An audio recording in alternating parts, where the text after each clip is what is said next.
देखिए, मैं एक ही बात कहूंगा सारे मित्रों से,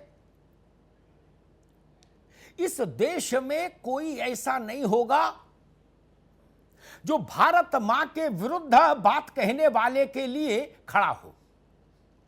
और जो भी कोई ऐसा है, अगर कोई इक्का दुक्का, उसको कड़े से कड़ा दंड विधान होना चाहिए। यह शासन का दायित्व है। फिर मुझे मानस याद आती है दुष्ट दलन रघुनाथ कला की। दुष्टों का दलन करिए, लेकिन उसके लिए वाणी से बहुत लाउड होने की जरूरत नहीं। लगभग 20, 22, 23 दिन हो गए आंदोलन के। 3 स्थानों पर, 4 स्थानों पर आंदोलन ज्यादा है। सिंगू बॉर्डर उसका मेन फोकल पॉइंट है। क्या वहां ये जरूर, वहां आपने अब तक जांच पड़ताल करके 100, 200, 500 भी पकड़े होते तो आपकी बात में वजन आ जाता। मैं फिर कहूं, और जो रोहित कह रहे, मैं उससे सहमत नहीं। जब भाजपा पैदा नहीं हुई थी, आज जो लोग लीडर्स है वो लोग बहुत एक्टिव नहीं होंगे उस दौर में, बड़े राजनीतिक व्यक्तित्व के तौर पर। उस दौर में मिड 70s में, 74 में इंदिरा गांधी ने यह फार्मूला खोज लिया था कोरोना वैक्सीन जैसा, कि जयप्रकाश CIA एजेंट है। क्या हुआ? इन बातों में कुछ नहीं रखा, प्रमाण लाओ ना। और एक और बुनियादी बात मैं कहना चाहता हूं, हम लोग बुनियादी बातों पर चिंतन नहीं करते, इसीलिए किसान की पीड़ा जस की तस रह जाती है। सबके संज्ञान में लाना चाहता हूं। नवीन बाबू, आप सरकार में हैं, इसलिए आपका उल्लेख खुद कर रहा हूं। कोई आदमी मिठाई की दुकान खोलता है, समोसे की दुकान खोलता है, कपड़े की दुकान खोलता है, स्टेशनरी की खोले, कुछ भी खोले, उसमें दुकान का किराया भी जोड़ता है ना खर्चे में। या दुकान अगर खरीदी है तो जो पैसा लगाया है वो भी इसमें जोड़ता है। जोड़ता है ना? जोड़ता है ना? कंपनियां जो रखती हैं कर्मचारी, उनका आजकल चलता है CTC, कॉस्ट टू कंपनी। उसमें ऑफिस का किराया कर्मचारियों की कुल संख्या से डिवाइड कर दिया जाता है, वो भी जोड़ दिया जाता है कि भाई इतनी जगह आप भी घेर रहे हो। ठीक, इस देश में केवल किसान ऐसा है।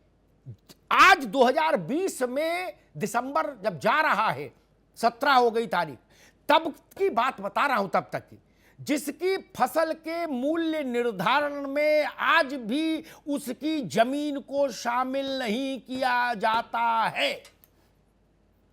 क्यों? उदयवीर सिंह फैक्ट्री लगाए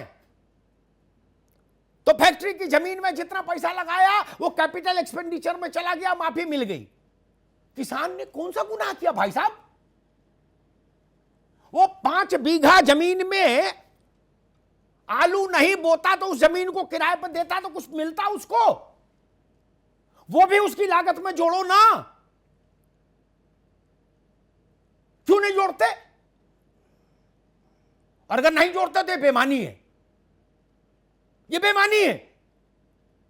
किसान के पास जमीन के अलावा क्या है? जो उसका प्राण है वही आपने नहीं जोड़ा उसके कारोबार में। आलोक, गलत कह रहा हूं? अभी क्या जुड़ता है? खाद, डीजल, बिजली, बीज, ये जुड़ता है। अरे चाचा, जो खेती है, जो जमीन है उसकी, उसका कोई मूल्य है कि नहीं है?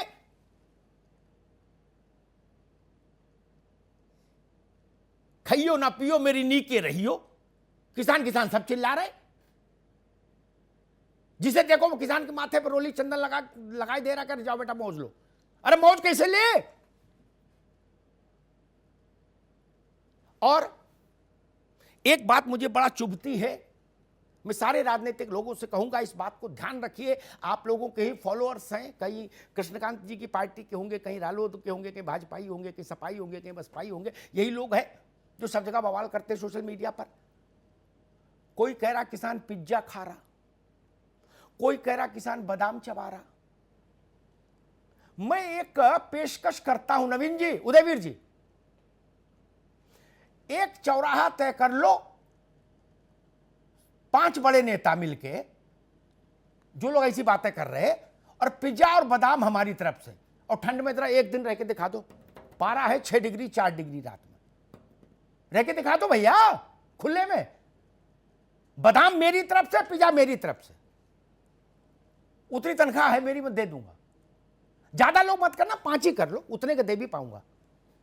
आ जाओ। कैसी बातें हो रही है? किसी माई के लाल में साहस हो तो अपने घर के बाहर ही बैठ के दिखा दो, एक दिन बैठ के दिखा दो। पाला पड़ रहा है, आसमान से पानी टपक रहा है रात में, और कैसी मूर्खतापूर्ण प्रलाप हो रहा है। ये देखिए, ये किसान है, ये पिज्जा खा रहे। क्यों भाई, किसान पिज्जा नहीं खा सकता? जो कोई काम नहीं कर रहे इस देश में, वो अंजीर का जूस पी रहे। आज तक मैंने समझ पाया इनके पास पैसा कहां जाता अंजीर का जूस पीने का। किसान खेती, उदयवीर सिंह, किसान खेती कर रहा है तो दिखता है। अमिताभ अग्निहोत्री पत्रकारिता कर रहे तो दिखते हैं, मेहनत करते 12 घंटा। मजदूर मेहनत कर रहा है, कारोबारी मेहनत कर रहा, सामान बेच रहा। लेकिन ये जो पॉलिटिकल क्लास है, इसके सबके बायोडेटा में अधिकांश में लिखा समाज सेवा, और समाज सेवा से अंजीर का जूस पी रहे हैं और ऑडी और मर्सिडीज में चल रहे हैं। और किसान चले तो बोले बाप रे बाप, ये किसान है, ये मोटरसाइकिल से चल रहा है, इसको तो लाठी लेके झुकी कमर के साथ भूखा प्यासा नंगे पांव चलना चाहिए था। वाजीबा, आप 3 टाइम कुर्ता बदलो, नींबू काट कलम से नीचे घर से नहीं निकलो, और 4 चेले संग रखो जो कहे भैया जिंदाबाद, और किसान को चाहते हो वो मरा गिरा दिखे। क्यों भाई, हम पिज्जा खा के अपनी हक की बात नहीं कर सकते क्या? ये तमाशा बंद होना चाहिए देश में। वो लोग किसान के साथ अन्याय नहीं कर रहे, केवल वो भारत माता के भी अपराधी हैं, जो भारत माता के इस मेहनत के पुत्र के लिए ऐसी भाषा का प्रयोग कर रहे हैं। वो अपराधी हैं मां भारती के समक्ष। आप क्या कामना करते? भूखा मरता हुआ किसान चाहते हैं? खुश होना चाहिए हमको।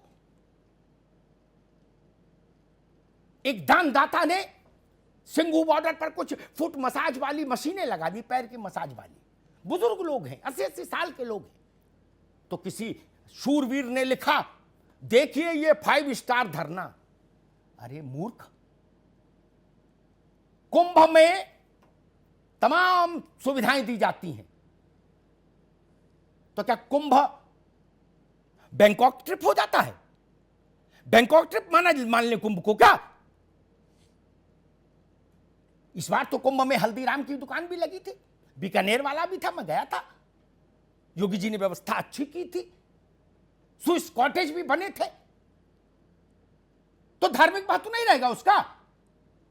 यानी बाबा सन्यासी गंगा नहाने आए तो नंगे ही आए और नंगे पड़ जाए? वही बात आप किसानों के साथ कर रहे हैं। अगर हमारे जैसे लोग देश में हैं जो किसान के लिए मदद करना चाहते हैं, हमने अगर कोरोना की लड़ाई आई तो हमने अपनी तनख्वाह से एक हिस्सा दिया बिना किसी आत्मप्रचार के। हम किसान, मेरा मन करेगा मैं किसान आंदोलन को भी दूंगा, क्या दिक्कत है? आपसे सर्टिफिकेट लेना होगा लीडरों से कि भाई साहब इनकी मदद करें कि नहीं करें। ये हमारे घर का हिस्सा है, ये भारत माता के बच्चे हैं, ये देश का पेट भरते हैं। इनके साथ वाणी का संयम बहुत जरूरी है। मैं बहुत विनम्र होकर कहूंगा, पूरे भारत को इनके साथ इन पर टिप्पणी करने से पहले वाणी के संयम के सिद्धांत का पालन करना चाहिए। धन्यवाद।